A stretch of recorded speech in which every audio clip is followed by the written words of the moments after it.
நேர்முகம் நிகழ்ச்சிக்கு உங்களை வரவேற்பதில் பெருமகிழ்ச்சி. இன்றைய சிறப்பு நேர்காணல்ல நம்மோடு திமுகவினுடைய செய்தி தொடர்பாளர் ராஜா தமிழ்மாறன் அவர்கள் இணைந்திருக்கிறார். எந்த ஒரு வட நாட்டு மன்னர்களும் தமிழ்நாட்டை ஆண்டதற்கான வரலாறு கிடையவே கிடையாது.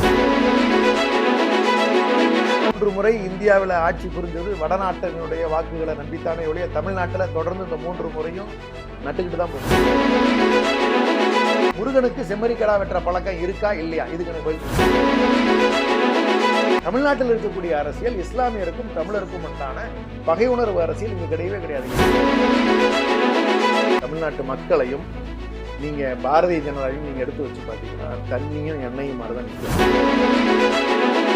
சில புல்லுருவிகள் சில இன துரோகிகள் நம்ம இனத்திலும் இருக்கத்தான் செய்யறாங்க. தமிழ்நாட்டுடைய நலனுக்கு பாரதிய ஜனதா என்ன செஞ்சிருக்குன்னு அவங்களை பட்டியல் போட சொல்லுங்க. தேர்தல் பத்திரம் டீட்டெயில ரிலீஸ் பண்ண சொல்லி சொல்லுங்களேன். இவங்க வண்டவாளம் பூரா இவங்க ஊழல் பூரா கட்சியே ஊழல் கட்சிங்கிற தெரிஞ்சு போயிருமே. எங்க இருந்து இத்தனை ஆயிரம் கோடி வந்துச்சு? நேரடியா அது மக்கள்கிட்ட வாங்கின பணம், பல்வேறு நிறுவனங்கள்கிட்ட வாங்கின பணம் தானே. அப்படி ஒரு பிரதமர் வாங்குறதுக்கு சட்டத்தில் அனுமதி இருக்கா?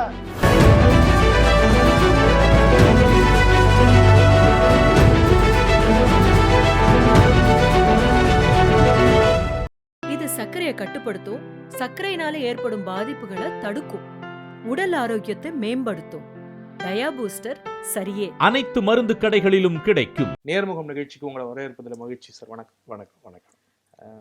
இப்ப இந்த ஒரு வாரமா அரசியல் களத்துல பரபரப்பா இருக்கக்கூடிய விஷயம் உள்துறை அமைச்சர் அமித்ஷா அவர்கள் மதுரைக்கு பேசிட்டு போயிருக்காரு. பேசிட்டு போயிருக்காருன்றதை தாண்டி திமுகவும் நிறைய வசைப்பாடி இருக்காரு. முதல்ல அதையெல்லாம் கடந்து நயினார் நாகேந்திரன் அவர்கள் ஒரு விஷயத்த சொல்லியிருக்காரு. ஷானாலே திமுகவுக்கு பயம், அஞ்சு நடுங்குவாங்க, ரொம்ப அச்சப்படுறாங்க. அப்ப 76ல அந்த ஷாவை பார்த்து பயப்பட்டாங்க, இப்ப இந்த ஷாவை பார்த்து பயப்படுறாங்க அப்படிங்கிற மாதிரி சொல்லியிருக்காரு. உண்மையிலேயே திமுகவுக்கு பயமா, அச்சமா? வரலாறு திருப்பி பார்ப்போமா? மிஸ்ஸாவை அமல்படுத்தி திராவிட முன்னேற்ற கழகத்தினுடைய ஆட்சியை கலைச்சு அப்போதைய முதல்வர் முத்தமிழறிஞர் கலைஞர் அவர்களுடைய மகனை கைது பண்ணி ஜெயிலில் வச்சு அடித்து சித்திரவதை பண்ணி அவரை மட்டுமல்ல திராவிட முன்னேற்ற கழகத்தில் இருக்கக்கூடிய பெரும்பான்மையான தலைவர்கள் எல்லாத்தையும் கைது பண்ணாங்க. அதுக்கெல்லாம் அஞ்சாத திமுக அன்னைக்கு மீடியாவில் எந்த செய்தியும் சொல்கிறதுக்கு வழி கிடையாது. பேப்பரில் என்ன எழுதுனாங்களோ, பத்திரிகைகளில் என்ன செய்தி வந்துச்சோ அதையே இன்னும் சரியாக சொல்லணும்னு சொன்னால் ஒன்றிய சர்க்கார் அன்னைக்கு கட்டுப்படுத்தி தான் பண்ணாங்க. அதுலேயே முத்தமிழறிஞர் கலைஞர் அவர்கள் எழுதினது திருமணத்துக்கு யார் வரலன்னு சொல்லி எழுதின வகையில் யாரெல்லாம் கைது செய்யப்பட்டாங்கன்னு சொன்ன வரலாறு இருக்கு. அப்படிப்பட்ட காலகட்டங்கள்லேயே அஞ்சாத திமுக இன்னைக்கு இவ்வளவு மீடியா இருக்கிற சூழல்ல, இன்னைக்கு இவ்வளோ தெளிவாக இருக்கக்கூடிய சட்ட நுணுக்கங்களை தெளிவாக தெரிஞ்சு இந்த ஒன்றிய அரசு எப்படியெல்லாம் மிரட்டிக்கிட்டு இருக்காங்க, மற்ற மாநிலங்களில் என்னெல்லாம் செஞ்சுக்கிட்டு இருக்காங்கிறத தமிழ்நாட்டு மக்களுக்கு தெளிவாக கொண்டு சேர்த்து கொண்டு இருக்கிறார் எங்களுடைய முதலமைச்சர் அவர்கள். அந்த மிஸ்ஸாவில் நேரடியாக பாதிக்கப்பட்ட உடலளவில் மனதளவில் கடுமையாக அவரை சித்திரவதை பண்ணாங்க. ஆனால் அதையெல்லாம் மீறி வந்திருக்கக்கூடிய முதலமைச்சர் தான் இன்னைக்கு சொல்லாரு, எந்த ஷாவை கண்டு எங்களுக்கு பயம் இல்லை, Tamil Nadu can never be ruled out of கண்ட்ரோல்னு சொல்றாரு. ஆமா, Tamil Nadu is always out of கண்ட்ரோல்னு சொல்றாரு. என்ன தைரியம்? ஏன்னா தமிழ்நாடு கேன் நெவர் பி ரூல்டுங்கிறத ஏன் நான் சொல்ல வரேன்னா, 2000 வருஷ வரலாறுலையுமே நான் சொல்றேன், எந்த ஒரு வட நாட்டு மன்னர்களும் தமிழ்நாட்டை ஆண்டதற்கான வரலாறு கிடையவே கிடையாது. தமிழ்நாடு தனித்துவம் பெற்றுதான் இருந்திருக்கு. அப்ப ஆண்ட வரலாறும் கிடையாது, ஆள போகின்ற வரலாறும் எந்த காலத்திலும் இருக்க போறது இல்லை. வடநாட்டுக்கு தமிழ்நாடு கட்டுப்படாது. இந்தியாவில் தமிழ்நாடுங்கிறது ஒரு போர்ஷன் தான். அந்த போர்ஷனுக்கு தனித்துவம் பெற்றிருக்கு, நீங்க அதை மறுக்கவே முடியாது. இவர்கள் யாராலும் ஆளப்பட்டது கிடையாது, ஆளப்பட போவதும் கிடையாதுங்கிறத தெளிவாக்குறதா எங்களுடைய முதலமைச்சர் தெளிவா சொல்லியிருக்காங்க. அப்ப நயினார் நாகேந்திரன் அண்ணன் எதை வச்சு சொல்றாருங்கிறது எனக்கு தெரியல. அவங்க முதலாளிகளை திருப்திப்படுத்துறதுக்காக வடநாட்டவருக்கு அடிமையாக இருக்கின்ற காரணத்தினால் அப்படியெல்லாம் சொல்ல வேண்டிய கட்டாயத்தில் அவர் இருக்கிறாருன்னு தான் நான் நினைக்கிறேன். ஒருவேளை இப்படி நினைச்சிருப்பாரோ, அந்த ஷா வெறும் கவர்னர், அவர் மத்திய அரசாங்கம் சொல்லக்கூடியதை அப்ப ஆட்சியில் இருக்கவங்க சொல்லக்கூடியதை செய்கிறவரா இருந்தாரு. இந்த ஷா தொடர்ந்து 3 முறை ஆட்சி செய்யக்கூடிய பாஜகவினுடைய உள்துறை அமைச்சர், எதுவும் இவரால் பண்ண முடியும்? தொடர்ந்து 3 முறை இந்தியாவில் ஆட்சி புரிஞ்சது வடநாட்டினுடைய வாக்குகளை நம்பித்தானே ஒழிய தமிழ்நாட்டில் தொடர்ந்து இந்த 3 முறையும் நட்டுக்கிட்டு தான் போச்சு. ஆனா அவர் வந்தா சூரியனே மறைஞ்சிருச்சுன்ற மாதிரிலாம் சொன்னாரே மதுரையில. அது எங்க மறைஞ்சிச்சான்? சூரியனே மறைஞ்சிருச்சான் அப்படின்ற இதை மாதிரி இதை இதெல்லாம் வார்த்தை ஜாலத்துக்கு நல்லா கேட்கறதுக்கு நல்லா இருக்கிற மாதிரி அவங்களுக்கு வேணா இருக்கலாம். சூரியன் மறையறதே இல்லைங்கிறது உங்களுக்கு தெரியுமா இல்லையா? சூரியன் எங்க போய் மறையும்? மறையறது இல்ல. இந்த காந்த சக்தி, இந்த பூமி சுழன்று கொண்டிருப்பது அந்த அந்த சூரியனுடைய சக்தியில தான் இந்த பூமி சுழன்றுட்டு இருக்குங்கிறது அறிவியல் பூர்வமா யோசிப்போம். இரவுல கூட வந்து நமக்கு நிலாவில இருந்து வெளிச்சம் வர்றது, மற்ற ரேடியேஷன்ஸ் வர்றது எல்லாம் எதுல இருந்து வருது? சூரியன்ல இருந்து தான் வருது. சூரியன் மறைவதே கிடையாது. சூரியன் நிரந்தரமானது. பார்வைக்கு தெரியலனாலும் அதற்கான சக்தியும் அதற்கான பலமும் சூரியனுக்கு இருந்துகிட்டு இருக்கு. அதுதான் இந்த பிரபஞ்சத்தை நிறுத்தி வைக்குதுங்கிறது தான் இருக்கக்கூடிய அறிவியல் பூர்வமான உண்மை.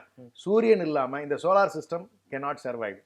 அப்ப சூரியன் தான் எல்லாத்துக்கும் முடிவெடுக்கும்ங்கிறத உண்மை. அப்ப சூரியன் அச்சப்படல, படாது. ஓகே.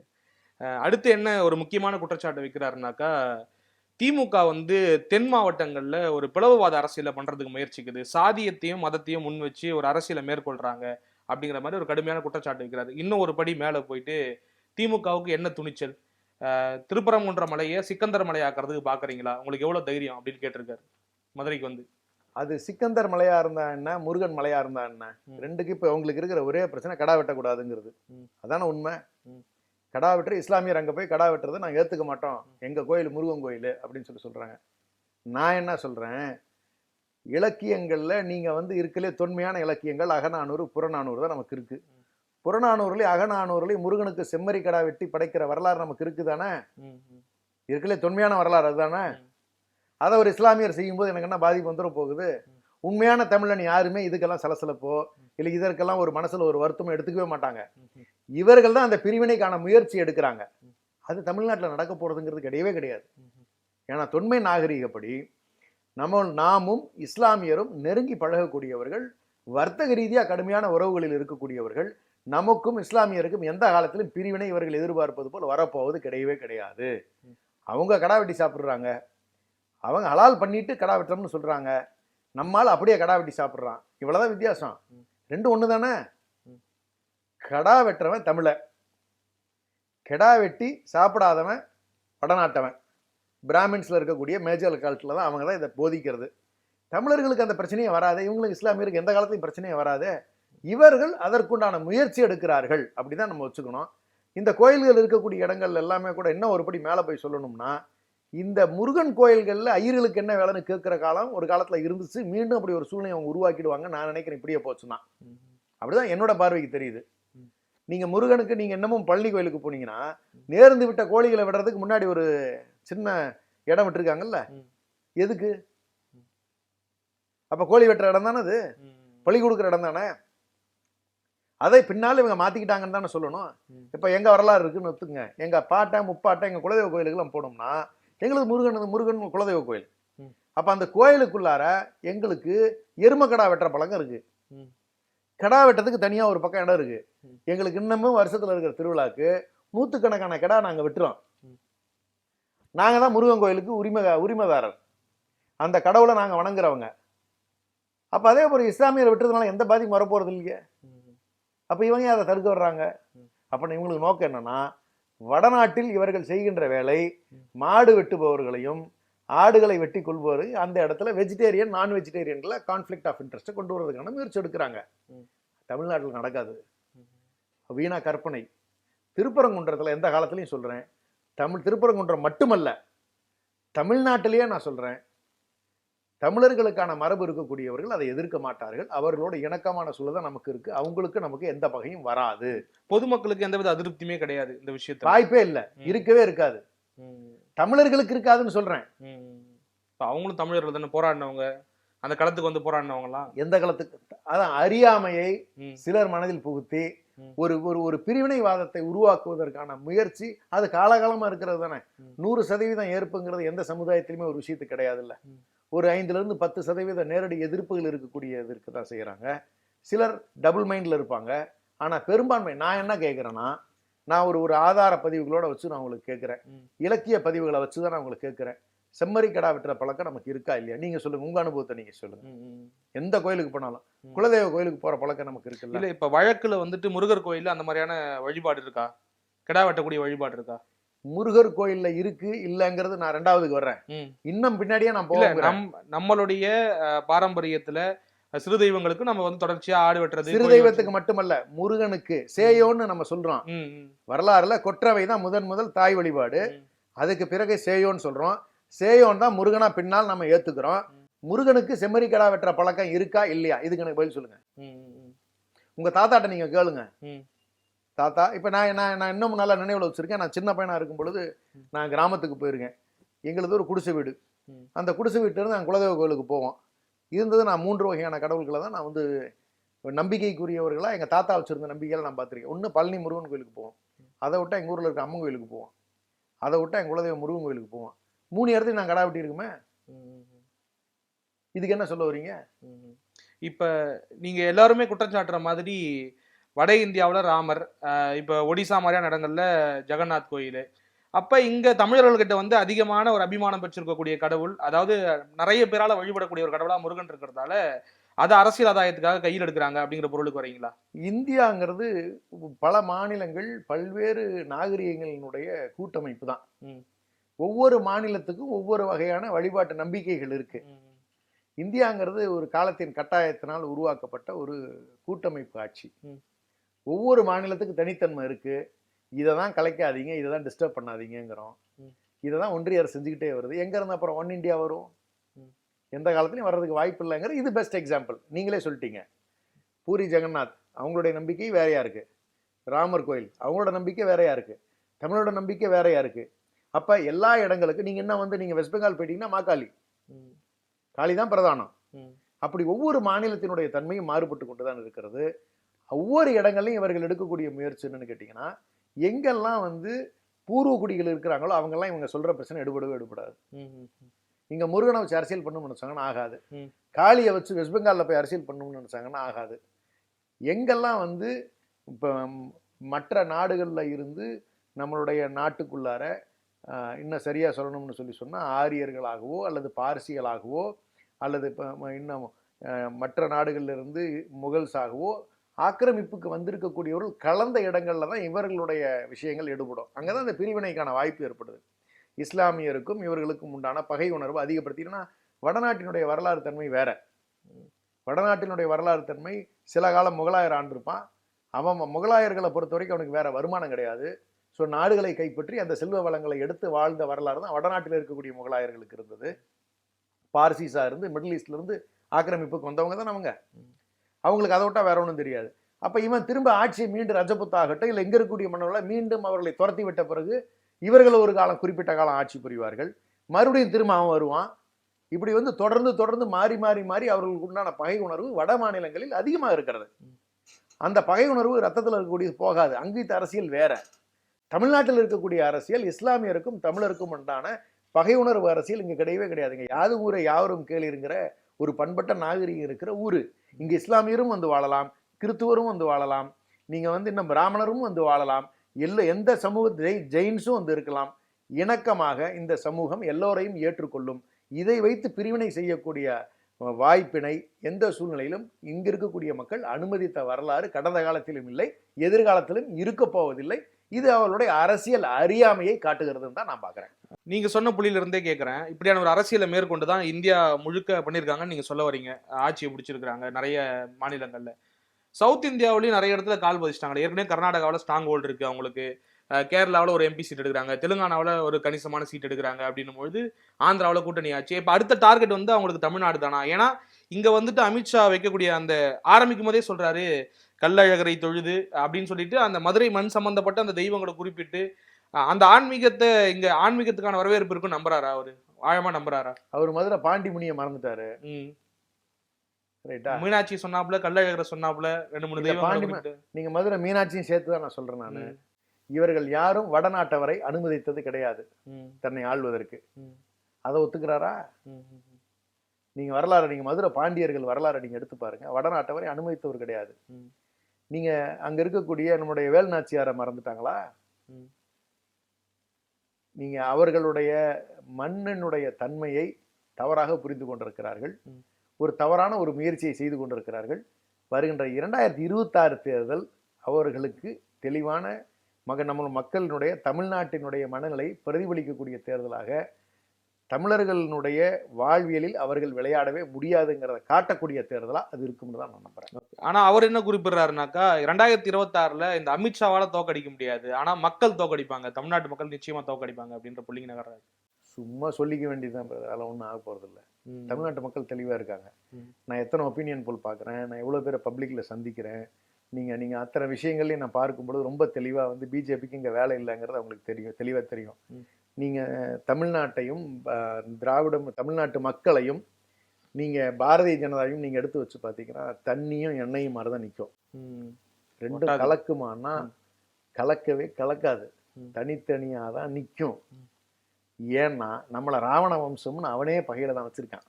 நீங்க ராமர் நாங்க நீங்க வச்சிங்கன்னா இங்க நம்மளை ராவண வம்சம்மா அவனே சொல்லி வச்சதுதான். ஏன்னா இங்க இருக்கிறவன் தான் அவனுக்கு என்னைக்குமே ஒத்து போனதே கிடையாது. அப்ப அந்த பகை உணர்வை நமக்கு ஸ்ரீலங்காவில் இருக்கக்கூடிய தமிழர்களுக்கு இணக்கமா நம்ம எல்லாத்தையும் அடையாளம் காட்டினது அப்படிதான் காட்டினான். அவனுக்கு அது தெரிஞ்சுதான் இருக்கு. இருந்தாலும் நம்மை அடக்கி ஆள வேண்டும்ங்கிற முயற்சிக்கு சில புல்லுருவிகள், சில இன துரோகிகள் நம்ம இனத்துல இருக்கத்தான் செய்யறாங்க. அது வரலாறுல நம்ம காலகாலமா பார்த்துக்கிட்டு வர்றதான். அப்படிப்பட்டவர்கள் தான் இந்த நயினார் நாகேந்திரன் ஆகட்டும், இல்லை இந்த அண்ணாமலை போன்றவர்களாகட்டும், அவர்களுடைய சொந்த லாபத்திற்காக, பதவி மோகத்திற்காக, பதவி ஆசைக்காக அமித்ஷா போன்றவர்களுக்கு கைக்கூலியாக இருந்து தமிழ்நாட்டிலிருந்து தமிழக மக்களுக்கு கெடுதல் செய்யக்கூடியவர்களாக இருக்கிறார்கள்ங்கிறத என்னோட பார்வைக்கு தெரியுது. வரலாறு அப்படிதான் காட்டுது. நீங்க அப்ப தமிழ்நாட்டுடைய நலனுக்கு பாரதிய ஜனதா என்ன செஞ்சிருக்குன்னு அவங்கள பட்டியல் போட சொல்லுங்களேன். 11 ஆண்டு காலம் ஆண்டிருக்காரு. 11 ஆண்டு காலத்துல காங்கிரஸ் ஆட்சி செய்ததை விட, காங்கிரஸ் இந்த மாநிலத்துக்கு திட்டங்களை விட, அதே மேடையில குறிப்பிடுறாரு, கடந்த 10 ஆண்டுகள் 2004 இருந்து 14 வரைக்கும் காங்கிரஸ் கொடுத்த மொத்த தொகை, நிதியா கொடுத்த மொத்த தொகை வந்து 1.5 லட்சம் கோடி. நாங்க கொடுத்திருக்கக்கூடிய தொகை வந்து 6 லட்சம் கோடிக்கு மேல 10 வருடத்துல. அவருக்கு 4 மடங்கு அதிகம். நான் சொல்றேன், பொய்களின் பிதாமகர்களா இருக்கிறதே அவங்கதான். நான் கேட்கிறேன், 2 ப்ராஜெக்ட் தான் மேஜரா அவங்க அலகேஷன் பண்றது. ஒன்னு ரோடு ப்ராஜெக்ட் அலகேஷன் பண்ணுவாங்க, இல்லைன்னா ரயில்வேஸ் அலகேஷன் பண்ணுவாங்க. இல்ல அதுக்குமே அவர் தனிப்பட்ட முறையில 10,000 கோடி, 66,000 கோடி, 73,000 கோடி ரோடுக்கு, ரயில்வேக்கு கூட சொல்றாப்ல. அது 2 எதுக்குன்னு சொல்லுங்க. இது 2 நாளையும் வந்து தமிழ்நாட்டுக்காரன் பெனிஃபிட் அடைய போறான்னு நினைக்கிறீங்களா நீங்க? இன்ஃப்ராஸ்ட்ரக்சர் தானே. இன்ஃப்ராஸ்ட்ரக்சர்னு சொல்லாதீங்க. இன்ஃப்ராஸ்ட்ரக்சர் பண்ணி முடிச்சாச்சு. அவங்க கொடுத்துருக்கிறது அடிஷனல் 4 லேன். திரும்ப டோல்கேட்டுக்காக தான். டோல்கேட் இல்லாத இன்ஃப்ராஸ்ட்ரக்சர் கொடுத்தாங்களா? வருமானம் தமிழ்நாட்டிலிருந்து என்ன வரும், தமிழர்களிடமிருந்து எந்த காசை எடுக்கலாம். நீங்க ரயில்வேஸ் எதுக்கு கொடுக்குறான்? இங்க இருக்கக்கூடியவர்கள் டிராவல் பண்ணும் பொழுது அவங்க கொடுக்க வேண்டிய காசு அவனுக்கு தேவைப்படுகிறது. இங்க இருந்து பொருட்களை கொண்டு செல்வதற்கும் வடநாட்டவர் தமிழ்நாட்டினுடைய எல்லா மூலைகளுக்கும் வந்து சேருவதற்கு வசதியாக ஏற்படுத்துவதற்காக இந்த 2 ப்ராஜெக்ட் அலோகேஷன் பண்றது. அவனுடைய ரிட்டர்ன்ஸ், அவனுடைய யூனியன் கவர்மெண்ட்ல இருக்கிற ரயில்வேஸ்க்கும் யூனியன் கவர்மெண்ட்ல இருக்கக்கூடிய ரோட்ஸ்ல வரக்கூடிய டோல்கேட் வருமானத்துக்காக மட்டும்தான் வந்து இங்க முதலீடு கொடுக்கப்படுகிறதே ஒழிய, தமிழ்நாட்டில் நான் இந்தந்த ப்ராஜெக்ட் கொடுத்துருக்கேன், அடிஷனலாக இவ்வளோ ஹைட்ரோ எலக்ட்ரிக் ப்ராஜெக்ட்டுக்கு நான் பணம் கொடுத்துருக்கேன், நான் தமிழ்நாட்டில் இருக்கக்கூடிய ஸ்பெஷல் எக்கனாமிக் ஜோன் நான் 4 கொடுத்துருக்கேன், நான் இங்கே அக்ரிகல்ச்சர் இருக்கக்கூடிய அதுக்கான பெனிஃபிட்ஸ் கொடுக்கக்கூடிய ஜோன் நான் கொடுத்துருக்கேன், இங்கே ரிவர் வைடனிங்க்கோ இல்லை ரிவர் கிளீனிங்கோ நான் இவ்வளோ ஃபண்ட் அலோகேஷன் பண்ணியிருக்கேன், இங்கே இருக்கக்கூடிய ஸ்மார்ட் சிட்டி ப்ராஜெக்ட்ஸ்க்கு இந்தந்த சிட்டியோட டெவலப்மெண்ட்டுக்கு இவ்வளோ ஃபண்ட் அலோகேஷன் கொடுத்துருக்கேன், எஜுகேஷனுக்கு நான் இவ்வளோ ஃபண்ட் அலோகேஷன் பண்ணியிருக்கேன் அப்படின்னு சொல்லி இந்த மாதிரி கொடுக்கக்கூடியதான் வளர்ச்சிகளுக்கான திட்டம், வளர்ச்சிகளுக்கான நிதி ஒதுக்கீடு. இவங்க இங்க என்ன முதல் போட்டா, மார்வாடி ஸ்டைலு என்ன முதல் போட்டா அதுல இருந்து முதல்ல இருந்து வருமானம் அவனுக்கு என்ன வருமோ அதுக்கு மட்டும் போட்டு வச்சுக்கிறானே ஒழிய இங்க மக்களுடைய நலனுக்கு எந்த திட்டங்களுக்கும் அவர்கள் நிதி ஒதுக்கவில்லைங்கிறத நான் உண்மை. ஆனா அந்த 6 லட்சம் கோடி கொடுத்துருக்கிறது உண்மைதானே. 6 லட்சம் கோடிங்கிறது பொய். இவங்க எந்த ஃபிகர்ஸும் உண்மையான ஃபிகர்ஸே சொல்ல மாட்டாங்க. ஃபர்ஸ்ட் ஆஃப் ஆல் நீங்க அவங்கள பொறுத்த வரைக்கும் அந்த ஃபிகர்ஸ்க்கான கிளாரிஃபிகேஷன் வரவே வராது. அப்ப நாம கொடுக்கக்கூடிய நிதி எவ்வளோ, அதுல இருந்து நமக்கு 28 பைசா தான் நமக்கு திரும்ப வருதுங்கிறத நம்ம சொல்லிக்கிட்டே இருக்கோம். அப்ப மீதி 62 பைசா எங்க, 72 பைசா எங்க போச்சு? அதற்கான பதில் இன்னைக்கா கொடுத்துருக்காங்களா? அதுக்கு ஏன் பதிலே வர மாட்டேங்குது? அவங்க தரப்புல இருந்து ஒரு தெளிவான விளக்கம் கொடுக்குறாங்க இல்லையா, ஸ்டேட் ஜிஎஸ்டி போக தான் மீதி சென்ட்ரல் ஜிஎஸ்டி நம்ம எடுக்கிறோம், அதுல வந்துட்டு நம்ம மாநிலத்துக்கு ஏற்ற மாதிரி பிரிச்சு கொடுக்குறோம். ரொம்ப கீழா இருக்கக்கூடிய கரெக்டான பாயிண்ட்டுக்கு வந்திருக்கீங்க. எஸ்ஜிஎஸ்டி சிஜிஎஸ்டி 2 காம்பனன்ட் இருக்கு, சரிங்களா? இது வந்து நமக்கு சரி பாதியா கொடுத்துடுறாங்க, சந்தோஷம். அதுலதான் நமக்கு அந்த 28% கணக்குக்கு வருது. நான் கேட்கறது இன்கம் டேக்ஸ், பெட்ரோல்ல வரக்கூடிய எக்ஸைஸ் டியூட்டி, லிக்கர் ப்ரொடக்ஷன்ல வரக்கூடிய அடிஷனல் எக்ஸைஸ் டியூட்டி, இந்த பணமெல்லாம் நேரா யூனியன் கவர்மெண்ட்டுக்கு போகுது. அதுக்கான கணக்கு என்ன? இல்லை, நிறைய எல்லா ஆட்சி காலத்திலயும் இந்த மாதிரியான சூழல் இருந்துகிட்டு தான் இருக்கு. இல்ல. கிடையாது. காங்கிரஸ் ஆட்சி காலத்துல நமக்கு எந்தெந்த திட்டங்கள் வந்துச்சுங்கிறது உங்களுக்கே தெரியுமே. பட்டியல் போட்டிருக்கோம்ல. எவ்வளோ ப்ராஜெக்ட்ஸ், எவ்வளோ டெவலப்மெண்ட்ஸ் நமக்கு இருந்திருக்கு. நமக்கு இருக்கக்கூடிய எக்கனாமிக் ஜோன்ஸ் எல்லாம் வந்து அந்த பீரியட்ல வந்தது தானே. இன்னைக்கு திருப்பூர்ல நம்ம வந்து நேதாஜி டைட்டில் பார்க் நம்ம கொடுத்துருக்காங்க, நேதாஜி டெக்ஸ்டைல் பார்க் கொடுத்துருக்காங்க. அதெல்லாம் யூனியன் கவர்மெண்ட்ல போன பீரியட்ல கொண்டு வந்தது தானே. இவங்க பீரியட்ல எதுவுமே கொண்டு வரல இவங்கெல்லாம். அவங்க என்ன சொல்றாருனாக்கா, அதே மேடையில குறிப்பிடுறாரு, மத்திய அரசுடைய திட்டங்கள்லாம் மடைமாற்றி திமுக வீணாக்கிக்கிட்டு இருக்கு, பயன்படுத்துறதே கிடையாது எதையுமே. அதனாலதான் தொழில்துறையில 9.69% வந்திருக்குமா. எந்த துறை தொட்டாலும் தமிழ்நாடு சிறந்து விளங்கி கொண்டிருக்கிறது. நான் கேட்குறேன், யூபியில் இவங்க வந்து ஃபண்டு வந்து நமக்கு கொடுக்கறது 1 ரூபாய் நாம வரி கொடுக்கறதுக்கு 29 பைசா தான் கொடுக்குறாங்க. அப்படிங்கிறது 28.6 என்னமோ வரும். அந்த 29 பைசா நம்ம கணக்கில் எடுத்து அவங்களுக்கு 2000 ரூபாய் போகுது. அவங்களுக்கு 2000 ரூபா போகுது. அப்போ அந்த 2000 ரூபா கொடுத்து என்ன தெரியுமா வருது? அவங்க என்ன தெரியுமா, ஒரு கம்பேரிசன் ஸ்டடி சொன்னாங்க. எப்படின்னா, அந்த ஸ்டேட்டோடைய எஸ்ஜிஎஸ்டி சிஜிஎஸ்டி வருவாய் பயங்கரமாக கூடி இருக்கிறது தெரியுமா உங்களுக்கு அப்படின்னாங்க. அது எப்படி? தொழில் மூலமாக பெருகவில்லை, அவங்களுடைய ஃபண்ட் அலோகேஷன் அந்த ஸ்டேட்டுக்கு 4 மடங்காக இருக்கின்ற காரணத்தினால் அவங்க கிராண்டா கொடுக்குற ஃபண்டு அவ்வளவு தொகை கொடுக்கறதுனால அதன் மூலியமா வரக்கூடிய செலவுகள் மூலமாக வரக்கூடிய எஸ்ஜிஎஸ்டியோ சிஜிஎஸ்டி அதிகம்னு சொல்றாங்க. எவ்வளவு பெரிய பித்தலாட்டம் அது. இவங்க கேட்டா ஒரே வார்த்தையில் சொல்லுவாங்க, எஸ்ஜிஎஸ்டி ஜிஎஸ்டி கூடி இருக்கு தொழில். அப்படி அல்ல. தொழில் வருவாய் மூலமாக ஈட்டி இருக்கிறதா அந்த மாநிலம்னா கிடையாது. ஒன்றிய அரசினுடைய நிதி ஒதுக்கப்பட்டிருக்கிறது, அதிகமான நிதி ஒதுக்கப்பட்டிருக்கிறது. உதாரணத்துக்கு தமிழ்நாட்டுக்கு 40,000 கோடி ஒதுக்கப்பட்டிருக்கிறது கிராண்ட் மூலியமான்னு சொல்லி சொன்னா, கிராண்ட்டுங்கிறது நிதி ஷேரிங்ல நம்ம கான்ட்ரிபியூஷனை பேஸ் பண்ணி நமக்கு ஷேர் பண்றது. நிதி ஆயோக் மூலியமா கிராண்ட் கொடுக்கறது. இப்போ எஜுகேஷனுக்கு நம்ம நிறுத்தி வச்சிருக்காங்க பாத்தீங்களா, அது மாதிரியான ஒதுக்கீடுகள். அவங்களுக்கு 2 லட்சம் கோடி ஒதுக்கீடு வருஷத்துக்கு. அந்த 2 லட்சம் கோடி செலவு பண்ணும்போது சிஜிஎஸ்டி எஸ்ஜிஎஸ்டி கலெக்ஷன் வரும் பாத்தீங்களா, அந்த தொகையை அவங்க பெருசா பேசுறாங்க. இது எவ்வளவு பெரிய பித்தலாட்ட வேலை அது. நீங்க எங்களுக்கு ஒதுக்குனீங்களான்னு கேட்டா ஒதுக்கல. அவங்களுக்கு அதிகமான நிதியை ஒதுக்கிட்டு அதிகமான வருவாய் வருதுங்கிறது ஊரை ஏமாத்துற வேலை தானே அது. நாங்க இந்த கம்மி தொகை ஒதுக்கீடுலயே எங்களுடைய வருவாயை நாங்க பல மடங்கு பெருக்கி வச்சிருக்கோம். அப்ப இந்த மாநிலம் வளர்கிறதா, அந்த மாநிலம் வளர்கிறதா? இன்னொரு குற்றச்சாட்டு வைக்கிறாரு, ஊழல் மலிந்த ஆட்சியா இருக்கு திமுக ஆட்சி. டாஸ்மாக் ஊழலை வந்து மேற்கோள் காட்டுறாரு. 39,000 கோடி ஊழல் நடந்திருக்கு அப்படிங்கிற மாதிரி அவர் சொல்றாரு. ஊழல் நடந்திருந்தாதான் நீங்க நேரம் பிடிச்சுள்ள வச்சிருந்திருப்பீங்களே. டாஸ்மாக்ல 3 தடவை ரைடுக்கு போக வேண்டிய அவசியம் என்ன ஏற்பட்டுச்சு உங்களுக்கு? ஒன்றிய அரசு உங்க கையில தான் இருக்கு. அது ஒரு தனியா Bharat petroleum corporation, Indian oil corporation மாதிரி ஒரு ஹிந்துஸ்தான் பெட்ரோலியம் மாதிரி ஒரு தனி நிறுவனம் டாஸ்மாக்ங்கிறது. நீங்க உள்ள போய் நீங்க விசாரணை பண்ணுனீங்க. விசாரணை பண்ணின பொழுது உங்களுக்கு எதுவுமே கிடைக்காதனாலதான் நீங்க 3வது தடவை வர்றீங்க. ஒரு ஊழல் இருந்தா முதல் தடவை போன உடனே நீங்க வந்து இந்த தவறு நடந்ததுக்கு நேரம் அப்படி சொல்ல வச்சிருக்கலாம்ல. இது எல்லாமே என்னன்னா பிரதர், ரொம்ப சிம்பிளா சொல்லணும்னா, ஃபர்ஸ்ட் இவங்க வந்து ஒரு கட்டமைப்பு, திராவிட முன்னேற்ற கழகத்தை மீது ஃபர்ஸ்ட் ஒரு பெரும் குற்றச்சாட்டுன்னு சொன்னது வந்து சர்க்காரியா கமிஷன் சொல்லுவாங்க. அறிவியல் பூர்வமாக இவர்கள் ஊழல் செய்தார்கள், நிரூபிக்க எங்களால் முடியவில்லைன்னு கமிஷன் சொல்லிட்டு போயிரு. சும்மா எப்படி பிரதர் நிரூபிக்க முடியாம போகும் ஒரு ஊழலை? நிரூபிக்க முடியாது, தவறு இல்லைங்கும் பொழுது அவர்களால் மறுக்க முடியாமல், ஆனால் ஒரு பொய் பிம்பத்தை ஒரு 5 ஆண்டுகள் 10 ஆண்டுகளுக்கு தொடர்ந்து சொல்லிக்கிட்டே வந்து அது நடந்த மாதிரியான ஒரு இதை காட்டிட்டு கடைசியா கோர்ட்ல கொண்டு போய் நிரூபிக்க முடியாம, ஆனா அதனால ஒரு ஆட்சி இழப்பை ஏற்பட்டு மக்கள் இங்க சிரமத்துக்குள்ளாய் இந்த தமிழ்நாட்டினுடைய வளர்ச்சி பாதிக்கப்பட்ட நிலையில் அவர்கள் வந்து இங்க வந்து முழுக்க ஒரு காலனியை கைப்பற்றின மாதிரி ஒரு சூழலுக்கு ஏற்படுத்துவாங்க. அது ஸ்டேஜ் 1. ஸ்டேஜ் 2 என்ன பண்ணாங்க? 1,76,000 கோடி ஊழல் நடந்துருச்சு 2Gல. நாங்க அப்படியே சைபரா போட்டு காட்டினாங்க நடக்காத ஒரு ஊழலை. அந்த கேஸ் என்னாச்சு? அதே கனிமொழி அக்கா அவர்களும் ராஜாண்ணன் அவர்களும் நிரூபிக்கப்பட்டிருக்கிறார்கள், விடுதலை செய்யப்பட்டிருக்கிறார்கள். குற்றவாளிகள் நிரூபிக்கப்பட்டிருக்கு இன்னைக்கு கோர்ட்ல. தன்னைத்தானே ஒரு மனிதன் தான் வாதாடி தன்னை நிரூபித்துக் கொள்ளக்கூடிய அளவுக்கு ஒரு ஒரு ஒரு ஒரு ஒரு போராளியாக இருந்திருக்கிற எங்களோட ராஜாண்ணன். ஆனா அதற்கான அவப்பெயர்களை எவ்வளவு சம்பாதிச்சிருப்பார் பாவம் அந்த காலகட்டத்துல. அதை நிரூபிச்சு வெளியே வந்த பிறகு இப்ப எழுதின எந்த மீடியாவாவது இவர் நிரபராதி ஆகிவிட்டார், இவர் மீது குற்றம் இல்லைன்னு எத்தனை பேர் எழுதியிருப்பாங்க சொல்லுங்க பார்க்கலாம். அப்போ ஒரு கட்டமைப்பு ஏற்படுத்துறாங்க. திமுக வந்து இவ்வளவு பெரிய ஊழலை பண்ணிருச்சுன்னு சொல்லிட்டு கடைசி அதுலயும் ஒண்ணும் இல்லைன்னாச்சு. இப்ப திரும்ப ஒரு முயற்சி மற்ற மாநிலங்கள் இருக்கக்கூடிய நிலையை வச்சு தமிழ்நாடை ஒப்பீடு பண்ணி, இது வந்து இவங்களுக்கு ஒரு ஸ்டாண்டர்ட் ஃபார்முலா. நீங்க சந்திரசேகர் ராவ் அவருடைய மகள் கவிதா அவர்களை இதே மாதிரிதான் ஒரு பிம்பத்தை வச்சு உருவாக்கி அவங்கள பிடிச்சி உள்ள வச்சாங்க. மணிஷ் சிசோடியா அவர்களை டெல்லியில் அதே மாதிரி தான் இப்படி சொல்ல வச்சாங்க. இது வந்து இவங்களுக்கு இருக்கிற ஒரு ஸ்டாண்டர்டான ஃபார்முலா. அப்படி இந்த லிக்கர் செக்டரில் இருக்கக்கூடிய ஓனர்ஸையோ இல்லை மற்றவங்களை யாரையாவது மிரட்டி ஒரு ஸ்டேட்மெண்ட்டை வாங்குவாங்க. இங்கே ஃபார்ச்சுனேட்டாக நமக்கு வந்து டாஸ்மாக்குங்கிற ஒரு பாடி வந்து கவர்னன்ஸ் இருக்கக்கூடிய ஒரு ஆடிட்டட் பாடி நம்ம வந்து வச்சுருந்தோம். இந்த பாடியில் நீங்கள் வந்து சேர்மன், மேனேஜிங் டைரக்டர், ஒரு ஐஏஎஸ் ஆஃபீஸர் இருக்காங்க. அது கீழே ஒரு போர்டு இருக்குது. அந்த போர்டு ஜிஎம் இவங்கெல்லாம் சேர்ந்து போர்டில் அப்ரூவல் ஆகிறத மட்டும்தான் இவங்க செய்ய முடியும். தன்னிச்சையாக எதையுமே செய்ய முடியாது. அப்போ இந்த போர்டு எது செஞ்சாலும் இந்த போர்டு வந்து பொறுப்பேற்றுக்க வேண்டிய நிலையில் இருக்குது. இது நேரடி அரசியல் தலையீடுகளில் நடப்பதல்ல.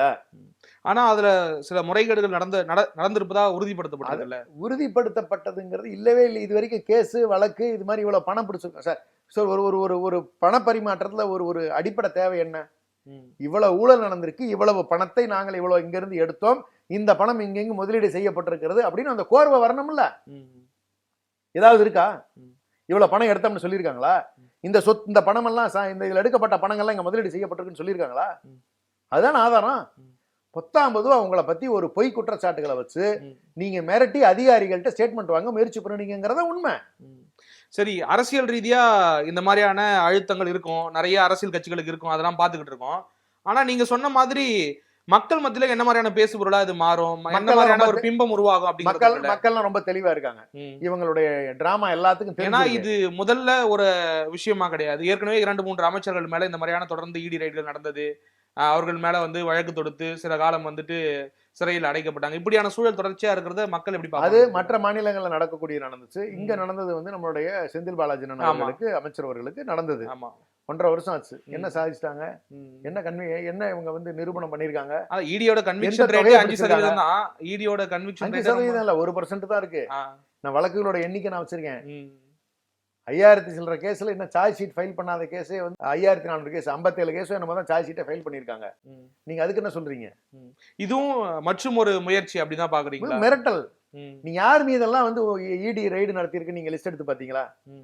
எந்தெந்த மாநிலங்கள்ல இருக்கக்கூடிய எதிர்கட்சிகள் யாரெல்லாம் பலமாக இருக்கக்கூடிய கட்சிகள் எல்லாம் உடைப்பதற்காக அதில் இருக்கக்கூடிய தலைவர்கள் மீது இவங்க இடி ரைடு தொடுக்கிறதும், அதில் இருக்கக்கூடிய தலைவர்கள் எல்லாம் திரும்ப அவங்க கட்சியில சேர்ந்துட்டாலோ அல்லது வந்து அந்த கட்சி பலம் இல்லாம தான் அரசியலை விட்டு ஒதுங்கிக்கிட்டாலோ அவர்களுக்கெல்லாம் விலக்களிக்கப்பட்டு அவர்களுக்கு எந்த பிரச்சனையும் இல்லாம போயிட்டு இருக்கிற வரலாறு தான் பாக்குறோம்.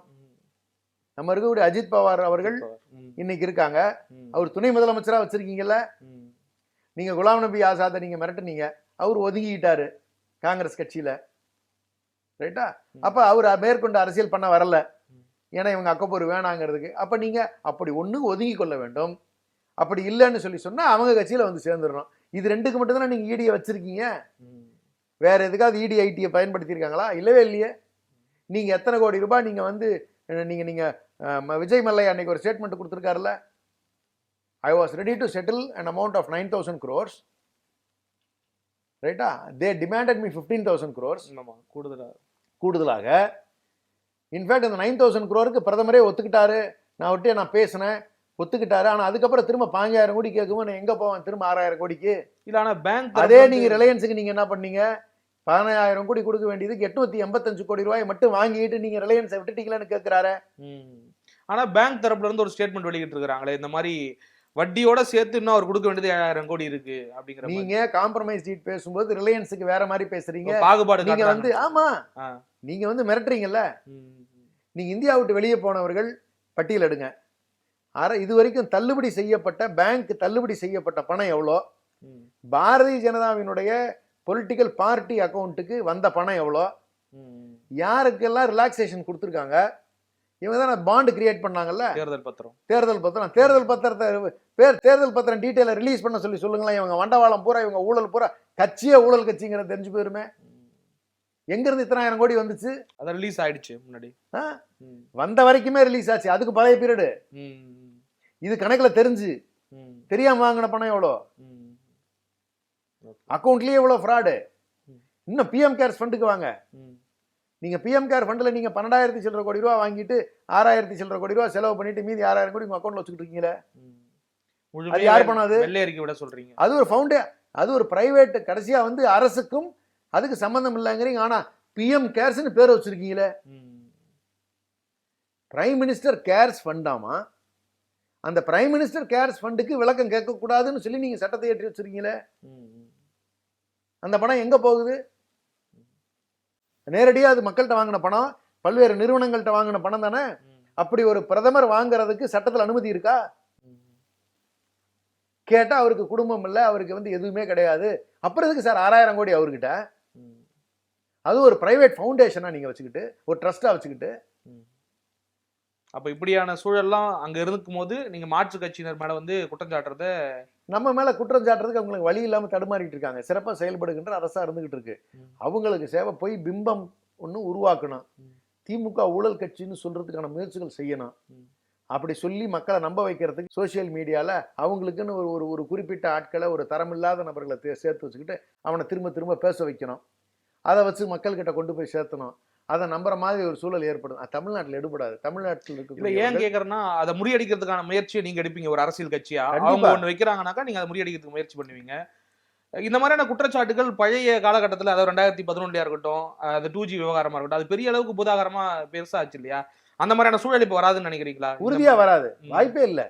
ஓகே, மக்கள் தெளிவா இருக்காங்க. ஏன்னா எப்படி அந்த காலகட்டங்கள் சூழ்நிலைகள்ல கம்ப்ளீட்டா அன்னைக்கு எக்ஸ்போஸ் பண்ண முடியாத பண்றதுக்கு இவ்வளவு மீடியா எக்ஸ்போஷர் கிடையாது. அன்னைக்கு எங்களுடைய தலைவர் அவர்கள் இந்த 4 ஆண்டினுடைய ஆட்சியில நான் சொல்றேன் அவ்வளவு ஸ்ட்ரிக்டா இருந்திருக்காங்க. மக்களுமே அரசியல் ரீதியா கூர்மைப்பட்டிருக்காங்க அப்படின்னு தெளிவா இருக்காங்க. நீங்க வடநாட்டில் நடக்கிறதெல்லாம் பார்த்துக்கிட்டு இருக்காங்கல்ல. நான் கேட்குறேன், ஒரு ஒரு உதாரணத்தை மிகைப்படுத்துவதற்காக நான் கேட்கல. நீங்க கடந்த பீரியட்ல வந்து திமுகவுக்கு நிறைய அவப்பெயர்கள் இருந்த சூழ்நிலை இருந்து தான் செஞ்சது. கட்ட பஞ்சாயத்து செய்வாங்க, மிரட்டுவாங்க, நில உபகரி பண்ணுவாங்க, அது பல்வேறு பிரச்சனை இருந்துச்சு. இன்னைக்கு இருக்கிற இந்த நம்மளுடைய தலைவர் அவர்களுடைய இந்த குறிப்பிட்ட காலகட்டத்தினுடைய ஆட்சியில நீங்க இது மாதிரியான நிகழ்வுகள் ஏதாவது நீங்க வந்து கட்சிக்காரர்கள் ஈடுபட்டு இருந்து ஏதாவது லட்சத்துல ஒரு இன்சிடென்ட் ஈடுபட்டு இருந்தா கூட தலைவர் உடனடியாக நடவடிக்கை எடுத்திருக்காரா இல்லையா? கட்சி விட்டு நீக்கி இருக்காரா இல்லையா? அப்ப எவ்வளவு கண்டிப்பா இருக்கக்கூடிய ஒரு தலைவர் நமக்கு இருக்காங்க. அப்ப இதுக்கெல்லாம் அனுமதி கொடுப்பாங்கன்னு நினைக்கிறீங்களா? நீங்க கிடையவே கிடையாது. இது தெளிவாக மக்களுடைய விருப்பத்தை நிறைவேற்றுகின்ற, தமிழ்நாட்டு மக்களுடைய வாழ்வினை உயர்த்துவதற்காக நடத்துகின்ற ஆட்சி தான் நம்முடைய தலைவர் அவர்கள், எங்களுடைய கழக தலைவர் அவர்கள் செஞ்சுட்டு வர்றாங்க. நிறைய விஷயங்களை பகிர்ந்துக்கிட்டீங்க. ரொம்ப நன்றி. மீண்டும் ஒரு நேர்முகம் நிகழ்ச்சியில உங்களை சந்திக்கும் வரை விடைபெறுகிறேன்.